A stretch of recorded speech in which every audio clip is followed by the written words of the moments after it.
नमस्कार दोस्तों एक बार फिर से आप लोगों का बहुत बहुत स्वागत है हमारे चैनल पे हिस्ट्री एंड जियो पॉलिटिक्स। दोस्तों, आज जियो पॉलिटिक्स में हम बात करेंगे एक प्रदेश की। प्रदेश का नाम है उत्तर प्रदेश और वहाँ के जो सीएम हैं योगी आदित्यनाथ। जैसा कि आपको मालूम है कि 24 तारीख से लेके और 26 तारीख तक योगी आदित्यनाथ जो हैं वो दो देशों की यात्रा पे जा रहे हैं, सिंगापुर और जापान, और वो वहाँ से होके आ गए। दोस्तों, इस दौरान योगी आदित्यनाथ ने जो ऑफिशियल टूर किया है उसमें 4 दिन, 2 देश और 33 ग्लोबल कंपनीज, उनके साथ टाई अप्स, उनके साथ वार्ता, और 1000 करोड़ से ऊपर का इन्वेस्टमेंट तो वो सिंगापुर से ऑलरेडी ला चुके हैं।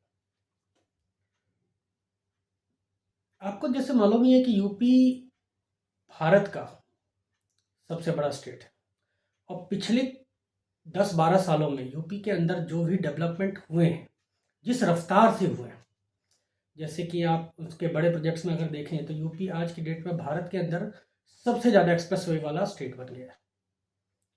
इसमें बड़े बड़े एक्सप्रेस वेज हैं so that the mode of transportation should be very fast. यहाँ पे नोएडा के अंदर इलेक्ट्रॉनिक हब, मोबाइल की लगभग बड़ी बड़ी कंपनियां हैं। सैमसंग का दुनिया का, एशिया का सबसे बड़ा प्लांट आई थिंक वो नोएडा के अंदर है, जहाँ मोबाइल मैन्युफैक्चरिंग हो रही है। और दुनिया में 10 में से 1 मोबाइल हिंदुस्तान के अंदर से जा रहा है। इसके अलावा आप देखें तो यूपी इकलौता ऐसा स्टेट है जिसने अपने अंदर, अपने स्टेट के अंदर मेट्रो के अलावा NRCTC ये चालू की है, जिसमें आपको मालूम होगा कि 45 मिनट के अंदर आप दिल्ली से मेरठ तक का ट्रैवल कर सकते हैं और काफ़ी फास्टेस्ट मोड ऑफ ऑपरेशंस है। और उसके अलावा एशिया का सबसे बड़ा एयरपोर्ट जेवर के अंदर आने वाला है, जो 2027 में आई थिंक ओपन होगा, और उसका भी काम ज़बरदस्त रूप से चल रहा है। तो डेवलपमेंट के अगर पैमाने पे आप देखें तो भारत के अंदर आज की तारीख में उत्तर प्रदेश इकलौता ऐसा स्टेट है जो सिर्फ चल नहीं रहा, दौड़ नहीं रहा, उड़ रहा है। दोस्तों, योगी जी के अगर आप देखें तो उत्तर प्रदेश में जब वो सीएम बने 2017 में, तब से उनके गोल क्या थे? सबसे पहला गोल उनका जो रहा वो रहा कि उत्तर प्रदेश इन्वेस्टमेंट के लिए, इंडस्ट्रियलाइजेशन के लिए, ट्रैवल के लिए सबसे पहले वो भय मुक्त हो जाए। उसमें उन्होंने बहुत अच्छा काम किया। और 2017 के बाद उनका ये दूसरा फॉरेन ट्रैवल है। इससे पहले 2017 में वो म्यांमार के एक ऑफिशियल ट्रैवल पे गए थे। सिंगापुर के बाद उन्होंने ट्रैवल किया था जापान में, और जापान में उनका जो ट्रैवल हुआ था उसमें उन्होंने जो वहाँ पे बुलेट ट्रेन है, मैगलेव ट्रेन, उसमें 100 किलोमीटर्स की यात्रा की है। 50 किलोमीटर जाना, 50 किलोमीटर वापस आना।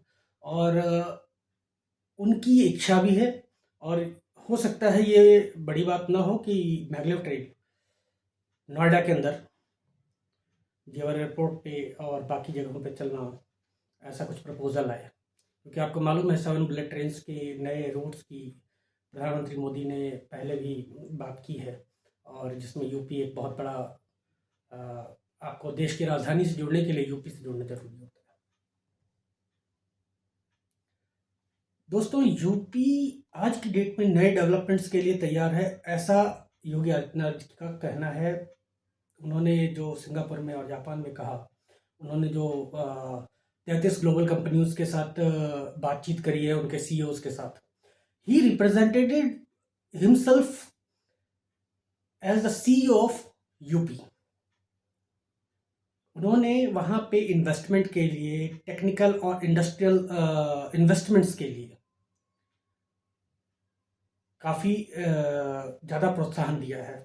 उन्होंने बताया कि कैसे यूपी आज की डेट में किसी भी इंडस्ट्री के लिए फियरलेस माहौल देता है, एक safe, fearless, trustworthy, ease of process आपको प्रोवाइड करता है। और आपको मालूम होगा कि यूपी पिछले कुछ दिनों में अगर आप कहें तो इंडिया के अंदर ब्रह्मोस की फैक्ट्री वहाँ पे है, AK-203 राइफल्स जो डिफेंस के लिए बन रही हैं उसकी देवबंद में फैक्ट्री लगी है। ऐसे कई काम ऐसे हुए हैं यूपी में, और यूपी को इंडस्ट्रियल हब बनाना चाहते हैं सीएम योगी। और हालांकि इससे पहले कभी यूपी को इस नज़रिए से दुनिया ने या देश ने नहीं देखा था। यहाँ पे हमेशा थोड़ा एक फेयर का माहौल रहता था, और इंडस्ट्री को लेके इंडस्ट्रियलिस्ट की जो ट्रस्ट का था वहाँ पे कमी थी। नोएडा में थोड़ी बहुत इन्वेस्टमेंट आ रही थी। नोएडा में के अलावा अगर आप कहें तो यूपी के अंदर सबसे पुराना, सबसे बड़ा इंडस्ट्रियल एरिया अगर मैं कहूँ तो वो कानपुर था, जो डेवलप नहीं हो पा रहा था। हालांकि आज की डेट में अगर मैं कानपुर की भी बात करूँ तो Kanpur is the hub for plastic manufacturing, leather industries. आज वो बहुत अच्छा डेवलप कर रहा है। ये आगरा है, आगरा भी आपका फुटवेयर इंडस्ट्रीज और लेदर इंडस्ट्री में काफ़ी आगे बढ़ गया है। बनारस और अयोध्या की बात करूं तो उसको एक बोलते हैं ना आध्यात्मिक दार्शनिक स्थल, आध्यात्मिक टूरिज्म के लिए फेमस हो गया है। यूपी में सीएम योगी का जो सहयोग था वो तो है ही है। खैर, डबल इंजन की सरकार के हमेशा यूपी में योगी की बात करते ही हैं। और उनका ये कहना है कि आज की डेट में यूपी आप लोगों के लिए, मतलब जितने भी इंडस्ट्रियलिस्ट हैं उन लोगों के लिए एक ड्रीम डेस्टिनेशन है। आप यहाँ पे आएँ, इन्वेस्टमेंट करें, और you will get the trust, ease of work, and mode of transportation will be given to you. और आपको जो फुल्ली सपोर्ट होता है सरकार की तरफ से वो आपको मिलेगा यूपी में इन्वेस्टमेंट के बाद। जो इस समय अगर आप कहें तो पहले तमिलनाडु में या महाराष्ट्र में बहुत ज़्यादा था, या बेंगलोर में। आप कर्नाटका की बात करें तो कर्नाटका में बेंगलोर के अलावा बाकी इंडस्ट्रियल एरिया इतना बड़ा नहीं है, लेकिन फिर भी तेलंगाना में बहुत अच्छा था, आंध्रा में भी बहुत अच्छा था। और अगर इंडस्ट्री की बात करें तो ऑटोमोबाइल इंडस्ट्री जो थी वो सबसे ज़्यादा फली फूली अगर पूरी दुनिया में कहीं है वो महाराष्ट्र के पुणे में, या चेन्नई में तमिलनाडु के, या फिर आपका गुजरात में। लेकिन अब जो यूपी के सीएम का जो गोल है वो ये है कि हम यूपी जितने बड़े स्टेट को, जिसके पास लगभग 25 करोड़ के आसपास की आबादी है, जो लगभग एक देश की आबादी जितनी होती है। बहुत सारे देश ऐसे हैं जिनकी आबादी 25 करोड़ नहीं है। हम उस मैन फोर्स को कैसे इस्तेमाल कर सकते हैं, इन सारे विजन्स को लेके हमारे प्रदेश के सीएम योगी आदित्यनाथ इस दौरे को कंप्लीट करके आए हैं। और डेफिनेटली इसके बहुत अच्छे रिजल्ट हमको देखने को मिलेंगे, क्योंकि सिंगापुर से 1 लाख करोड़ के आसपास का इन्वेस्टमेंट आ गया है हिंदुस्तान में, और जापान के साथ डेफिनेटली मैगलेव ट्रेन और इन सब चीज़ों के भी इन्वेस्टमेंट्स आएंगे। और क्योंकि जापान हमारा एक बहुत पुराना और बहुत अच्छा ट्रस्टवर्दी पार्टनर रहा है टेक्नोलॉजी में। और हमारे इंडिया में जो पहला आपको मालूम है बुलेट ट्रेन चलने वाली है, वो भी जापान के साथ में हमारा कोलैबोरेशन है। इंडिया की मेट्रो जो फर्स्ट चली थी दिल्ली के अंदर, उसमें भी जापान का कोलैबोरेशन रहा है। तो ये सारी चीज़ें हैं दोस्तों, और आइए आगे देखते हैं कि देश में और हमारे प्रदेश में योगी आदित्यनाथ जी क्या और नया करते हैं। और क्योंकि 2027 के चुनाव भी अब पास में ही है, 1 साल बचा है, अगले साल फिर यूपी में चुनाव भी हैं। इसके मद्देनज़र जो भी नए प्रोजेक्ट्स आएंगे उसका डेफिनेटली इलेक्शन पे भी प्रभाव पड़ेगा।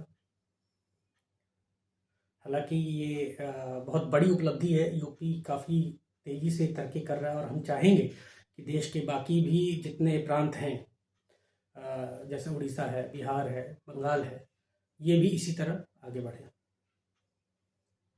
तो हम दोबारा मिलेंगे दोस्तों, तब तक के लिए इजाज़त दीजिए। जय हिंद, जय भारत।